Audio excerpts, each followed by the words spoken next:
लोग हो तो उस समय थोड़ी सी घुटन होती, क्या कहूं क्या नहीं कहूं। सबसे पहले तो हमारे साथ में आए कांग्रेस कमेटी के जिला अध्यक्ष भाई भानु प्रताप सिंह जी, आपके गांव के उपसरपंच और यूथ के अध्यक्ष भाई विजय प्रताप सिंह जी, कमोलर से बहन जी पूजा सिंह जी, हमारे सरपंच कनवास नलिनी जी सोनी जी, और गांव के पंच पटेलों, युवा साथियों, मेरी माताओं, प्यारे बच्चों, आपका आपके बेटे नरेश मीणा का राम राम। आज खुशनसीब हूं कि प्रहलाद जी गुंजल साहब के चुनाव के वोट मांगने के माध्यम से आज मुझे आपके गांव में आप सबके दर्शन होने का मुझे मौका मिला, और मैं अपने आप को सौभाग्य मानता हूं कि आप सबके मुझे दर्शन हुए, आपसे मेरी रामाशामी। आपके बेटे ने 18-12 से निकलकर राजस्थान की राजधानी जयपुर में जाकर गया तो नौकरी लगने था, लेकिन जहां हमारे समाज के बच्चे थे उन बच्चों को जब छात्रवृत्तियां नहीं मिलती थी, उनको संकट आता था, तो उन्होंने मुझे कहा कि नरेश मीणा, हमें आपकी छात्र राजनीति में जरूरत है। और ऐसे में मुझे जयपुर राजधानी में चुनाव लड़ा दिया। नौकरी की जगह छोड़कर, पढ़ाई छोड़कर राजनीति में घुस गया। आपका बेटा जयपुर में राजनीति करके आया, और जब जयपुर की सड़कों पे आपके बेटे ने राजनीति करी तो वहां पे बड़े बड़े नेताओं से, बड़े बड़े पूंजीपतियों से वहां भी लड़ाई लड़ी, और उनसे भी जीत कर आपका बेटा राजस्थान विश्वविद्यालय में भी 2 आदिवासी समाज के 2 बच्चों को विश्वविद्यालय का अध्यक्ष बनाकर आया। इसका नाम था जितेंद्र मीणा और राजेश मीणा। जो बच्चे, जो युवा छात्र हैं, जो सोशल मीडिया चलाते हैं, वो मेरे बारे में और मेरी जो जयपुर में जो समय बीता, जो छात्र राजनीति में जो समय गुजरा है, उसके बारे में सभी पंच पटेलों को बताते होंगे। लेकिन मैं जब इस हाड़ौती की धरती पर आया, जब मैं कोटा, बारा, बूंदी, झालावाड़ में आया, और जब मैं यहां राजनीति देखता था, तो मैं देखता था कि हाड़ौती में सबसे ज्यादा अगर वोट किसी का है तो धाकर समाज का है। दूसरे नंबर पर अगर सबसे ज्यादा वोट है तो मीणा समाज का है, फिर गुर्जर समाज, फिर माली समाज। और पिछले 30 साल पहले को जब हाड़ौती की राजनीति को जब नरेश मीणा देखता था, तो इस हाड़ौती में 30 साल पहले कोटा, बारा, बूंदी, झालावाड़ में जिनका राज था, वो राज था ब्राह्मणों का और राजपूतों का। ब्राह्मणों का राज था। भुवनेश जी चतुर्वेदी कांग्रेस में बड़े लीडर हुए, रघुवीर सिंह जी कौशल हुए, ललित किशोर जी चतुर्वेदी हुए, दाऊदयाल जी जोशी हुए। राजपूत समाज में विजयराज सिंह जी हुए, उनके पिताजी कोटा दरबार ब्रजराज सिंह जी रहे, मीनाक्षी जी चंद्रावत रही, भरत सिंह जी रहे। लेकिन जब इस हाड़ौती में आपने जब बुजुर्ग बैठे, पटेल बैठे, जब उन ब्राह्मण और राजपूतों का जो राज था, आप जब उनके दरवाजे पे गए होंगे, आप जब कोई काम से, कोई गांव का किसान, गांव का व्यक्ति जब उनके दरवाजे पे गया होगा, चाहे वो रघुवीर सिंह कौशल ले लो, ललित किशोर चतुर्वेदी को ले लो, भुवनेश चतुर्वेदी को ले लो, या दाऊदयाल जोशी को ले लो, या बजराज सिंह जी को ले लो, या जुझार सिंह जी को ले लो, या भरत सिंह जी को ले लो, खाली हाथ नहीं आया था और कुछ नहीं दिया, तो कम से कम आपका सम्मान उन्होंने किया। आपसे जाते ये जरूर पूछते थे कि पटेलों, तुम बताओ तुम्हारी खेती बाड़ी कैसी है, तुम्हारे बच्चों की शिक्षा कैसी चल रही। लेकिन पिछले 10-20 साल से ब्राह्मण राजनीति को साइड कर दिया गया, राजपूतों की राजनीति को साइड कर दिया गया, और एक जाति विशेष के 4 लोग पूरी हाड़ौती पे कब्जा करके बैठ गए। कोटा में ओम शांति ओम, बारा में गए तो प्रमोद जैन, भाया प्रताप सिंह भी। मैंने देखा हमारी संख्या इतनी है, ताकत इतनी है हमारा लठ भी मजबूत है।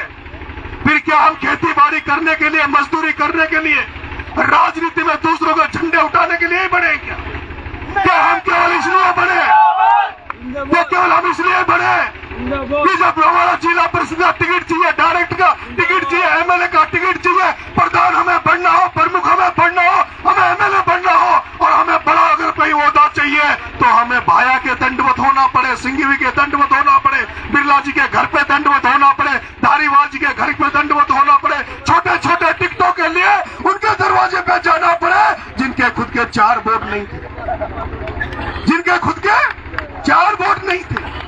अगर किसी को हमारे गांव में किसी बच्चा जिसको सरकारी नौकरी नहीं मिली, जिसने बीए एमए कर लिया, वो चाहता था कि मुझे गड्ढे पान की फैक्ट्री में नौकरी मिल जाए, मुझे डीसीएम में नौकरी मिल जाए, तो वो कहाँ जाता था? लास्ट में एक ही जगह मिलती थी कि ओम बिरला धारीवाल जी के पास जाओ, वही लगा सकते थे। लेकिन मुझे पता आज दिन तक इन लोगों को जिनका मैं नाम ले रहा हूँ, उन्होंने अपना घर भरने के अलावा, अपनी जेबें भरने के अलावा एक किसी किसान के बेटे को, एक किसी गांव के व्यक्ति को, किसी के बच्चे को नौकरी लगाई हो तो मुझे बता। अगर एक के बच्चे को नौकरी लगाई हो, एक के बच्चे को रोजगार दिया हो तो मुझे बता दो। और हमारे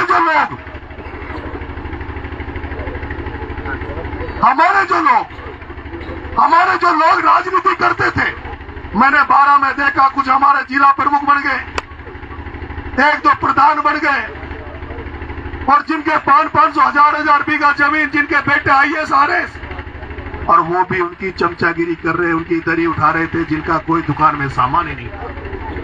तो जब मैं कोटा, भाड़ा, बूंदी, झालावाड़ में आया, मैं मेरे समाज के भाइयों के पास बैठता था, बीच में बात करता था, तो वो कह रहे थे भाई साहब राजनीति करो तो प्रहलाद गुंजल जैसी करना। मैंने प्रहलाद गुंजल में ऐसा क्या है? तो भाई साहब प्रहलाद जी गुंजल साहब वो है, ये कोटा में कोई व्यक्ति दूध बेचने आए, हेलमेट नहीं लगाए, पुलिस उसको हाथ दे दे, ट्रैफिक पुलिस वाला उसको रोक ले, और जब ये बात अगर गुंजल साहब को पता लग जाए तो प्रहलाद गुंजल के एक फोन पर उस दूध वाले का चालान नहीं होता, कोई उसकी मोटरसाइकिल नहीं रोकता। अगर राजनीति करो तो प्रहलाद गुंजल जैसी करो। और आपके भाई ने फिर कहा कि अगर हाड़ौती के युवा, हाड़ौती के मेरे समाज के लोग अगर आपके इस बेटे के साथ खड़े हो गए, नरेश के साथ खड़े हो गए, तो मैं भी वैसी राजनीति करूंगा, उससे भी बढ़कर राजनीति करूंगा। लेकिन साथ आपका चाहिए, आशीर्वाद आपका चाहिए। और उसके बाद आपने देखा होगा 12 में, उसके बाद तो आपने 12 की राजनीति को देखा होगा।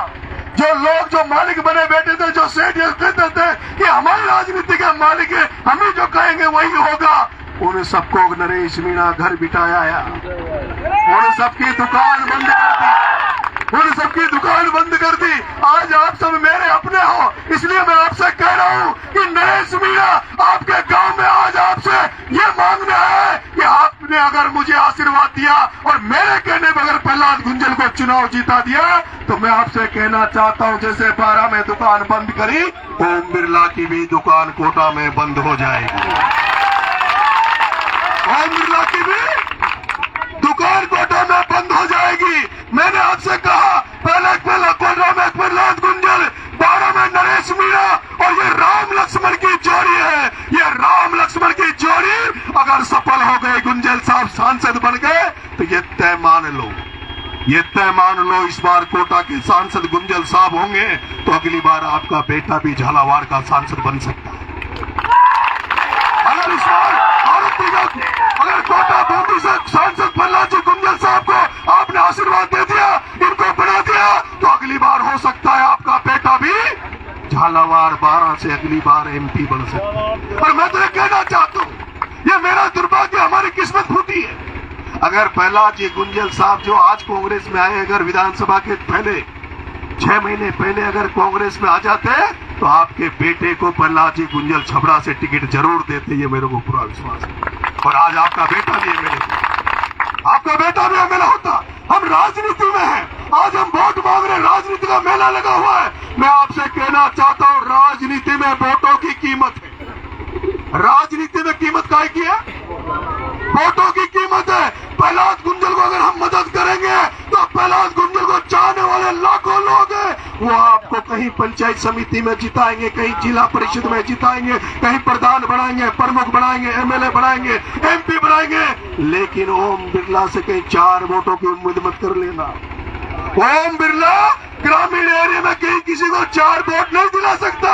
अगर आज गुंजल साहब को हम मजबूत कर देंगे और अगर कल गुंजल साहब मजबूत हो गए और हम सब में से अगर कोई युवा राजनीति में आएगा और मैं अगर गुंजल साहब से कहूंगा कि गुंजल साहब आपके चुनाव में इस लड़के ने प्रचार किया था, आपके लिए वोट मांगे थे, आप भी हमारी मदद कर दो, तो गुंजल साहब अगर नहीं भी जाएंगे और एक अपील भी डाल देंगे, एक फोन पे कह देंगे इस युवा को मेरा समर्थन है, मैं गारंटी दे रहा हूँ उस व्यक्ति को कोई राजनीति में रोक नहीं सकता।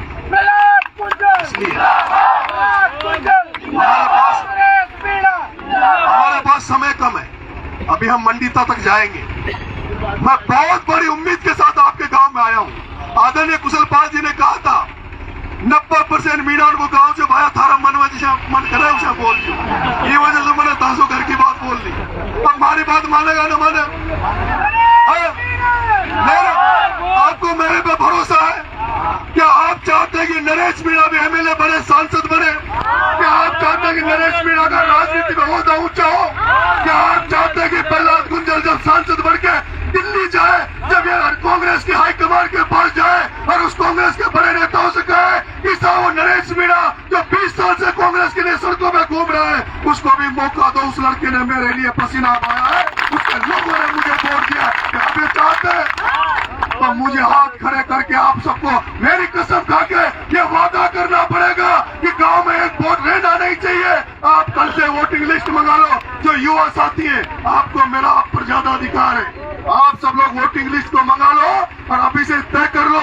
मैं चाहूंगा कि ये गांव मेरे लिए जिंदगी भर याददाश्त बन जाए। जब रिजल्ट आए और रिजल्ट में देखा जाए तो सबसे ज्यादा वोट अगर कोटा बूंदी में निकले तो आपके इस गांव में गुंजल साहब के निकले, क्या ये उम्मीद कर सकता हूँ? क्या मैं उम्मीद कर सकता हूँ? अपने बेटे को आशीर्वाद दोगे?